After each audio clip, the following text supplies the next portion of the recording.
बिस्मिल्लाहिर्रहमानिर्रहीम। आज का जो हमारा टॉपिक है वो है Golgi apparatus. Golgi apparatus are also known as Golgi bodies. सबसे पहले डिस्कवर किया था कैमिलो गोल्गी ने 1898 में। असल में सबसे पहले हम आते हैं इसकी स्ट्रक्चर की तरफ, स्ट्रक्चर को समझते हैं, डायग्राम को, तो फिर इसके बाद जो है डिटेल समझना काफी आसान हो जाएगा। ये हमारे पास गोल्गी अपैरेटस जो मुख्तलिफ किस्म के मेम्ब्रेन से बने होते हैं। ये मेम्ब्रेन है जो कि एक दूसरे के ऊपर पड़े होते हैं। जैसे हम प्लेट्स को एक दूसरे के ऊपर फायर करते हैं, रखते हैं, या सिक्कों को एक दूसरे के ऊपर रखते हैं, इसी तरह ये प्लेटों की तरह ये मेम्ब्रेन बाउंड स्ट्रक्चर है जो कि पड़े होते हैं। ये मेम्ब्रेन बाउंड स्ट्रक्चर जो ट्यूबुलर स्ट्रक्चर है इसे सिस्टर्नाई बोला जाता है। सिस्टर्नाई हम इससे पहले जो है पढ़ चुके हैं, कहाँ पर? एंडोप्लाज्मिक रेटिकुलम में। एंडोप्लाज्मिक रेटिकुलम में भी जो इसी तरह मेम्ब्रेन बाउंड स्ट्रक्चर थे, ट्यूबुलर स्ट्रक्चर थे, जिसे हमने सिस्टर्नाई का नाम दिया था। लेकिन एंडोप्लाज्मिक रेटिकुलम और यहाँ पर सिस्टर्नाई में फर्क ये है कि वहां पर वो आपस में इंटरकनेक्टेड थे और ये फ्रीली है, ये एक दूसरे के साथ कनेक्टेड नहीं है, ये बस एक दूसरे के ऊपर पड़े हुए हैं।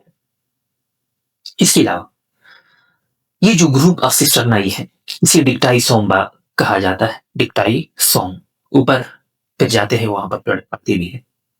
हर डिक्टाइसोम या गोल्गी अपैरेटस के जो है दो फेसेस होते हैं। एक को हम सिस फेस बोलते हैं, प्रॉक्सिमल फुल फेस भी बोला जाता है, फॉर्मिंग फेस भी बोला जाता है।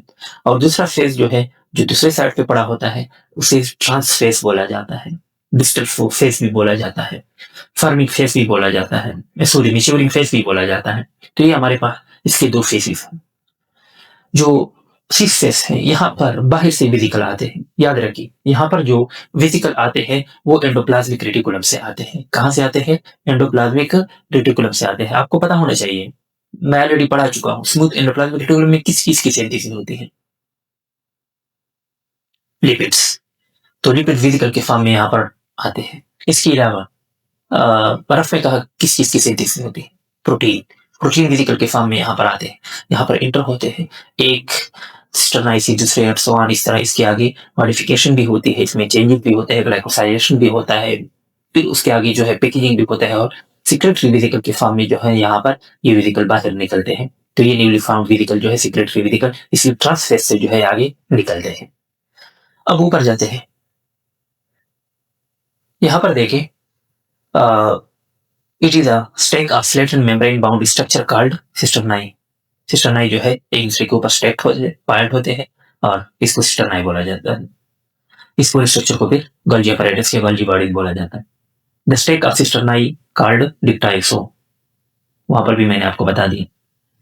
इसके तीन हिस्से होते हैं, तीन फॉर्म्स होते हैं, सिस्टर्नाई, वेसिकल और ट्यूब्यूल्स। अच्छा देखें, सिस्टर्नाई, वेसिकल और ट्यूब्यूल ये क्या है? ये सिस्टर्नाई है, ये वेसिकल है, और ट्यूब्यूल इसके साथ साथ यहाँ पर ये थोड़े से ट्यूबुलर शेप के यहाँ पर बने होते हैं, जो कि डायग्राम में मैंने नहीं दिखाया है ताकि फिर डायग्राम ज्यादा कम्प्लेक्स ना हो, इजीली आप समझ सके। तो ये तीन पार्ट जो है इसी में मौजूद होते हैं। हर डिक्टाइसोम या गोल्गी अपैरेटस के दो फेसेस होते हैं, सिस फेस, प्रॉक्सिमल फेस या फॉर्मिंग फेस, ये इसी एक फेस का नाम है। और दूसरा ट्रांस फेस या मैच्योरिंग फेस या डिस्टल फेस इसको बोला जाता है। ये जो सिस फेस होता है ये न्यूक्लियस के ज्यादा करीब होता है, और जो ट्रांस फेस होता है वो प्लाज्मा मेम्ब्रेन की तरफ ज्यादा करीब होता है। और सिस फेस को हम कैसे पहचानते हैं? ये रिसीव करता है इनकमिंग ट्रांसपोर्ट वेसिकल, और ये चूंकि दूसरा अपोजिट फेस है तो यहाँ से जो नए सीक्रेट वेसिकल बनते हैं वो पिंच्ड ऑफ होते हैं, निकलते हैं इसी रास्ते से। ये देखिए यहाँ पर मैं पहले भी बता चुका हूँ, यहाँ पर ये सीक्रेटरी वेसिकल जो है बाहर निकलते हैं यहाँ से, और यहाँ पर नई वेसिकल जो है बाहर से आते हैं। अब इनके फंक्शन क्या होंगे गोल्गी अपैरेटस के? पहला फंक्शन है स्टोरेज ऑफ सीक्रेटरी प्रोडक्ट, जो बाहर से प्रोडक्ट आते हैं इसकी यहाँ पर क्या होती है? स्टोरेज। दूसरा मॉडिफिकेशन। मॉडिफिकेशन कैसे होता है? फॉर एग्जाम्पल प्रोटीन आ गए, आगे इसकी डेस्टिनी है सेल मेम्ब्रेन में आगे जाना है, तो कुछ जो है इसी तरह पैकेज होते हैं, और कुछ के साथ जो है कार्बोहाइड्रेट की ग्लाइकोसाइलेशन होती है, तो फिर वो ग्लाइकोप्रोटीन बन जाते हैं। इसी तरह लिपिड की भी ग्लाइकोसाइलेशन होती है, ग्लाइकोलिपिड बन जाए। तो यहाँ पर मुख्तलिफ सेल की सिक्रेटरी प्रोडक्ट की मॉडिफिकेशन भी होती है।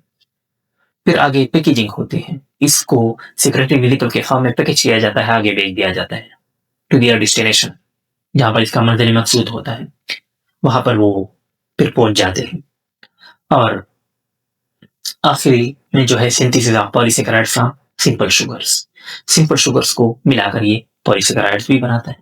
फॉर एग्जाम्पल दो दो यूनिट्स को मिलाकर फिर ओलिगोसेकेराइड और इस तरह जो है पॉलीसेकेराइड को बनाता है।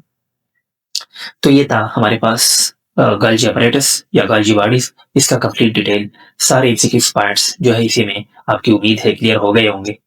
तो ये काफ़ी इंपॉर्टेंट है। मुख्तलिफ बुक से मैंने पॉइंट्स लिए हैं और आप मुख्तलिफ टेस्ट के लिए जो है आप ये देख सकते हैं। इससे पहले भी मैंने इसी सेल बायोलॉजी के वीडियोज अपलोड किए हैं, एक पूरा प्लेलिस्ट है। आप जाइए यूट्यूब पे सर्च करें लर्न विद सर सईद, तो आपको यूट्यूब चैनल मिल जाएगी। आप इसको लाइक भी करें, अपने फ्रेंड्स के साथ शेयर भी करें और साथ साथ सब्सक्राइब करना ना भूलिए।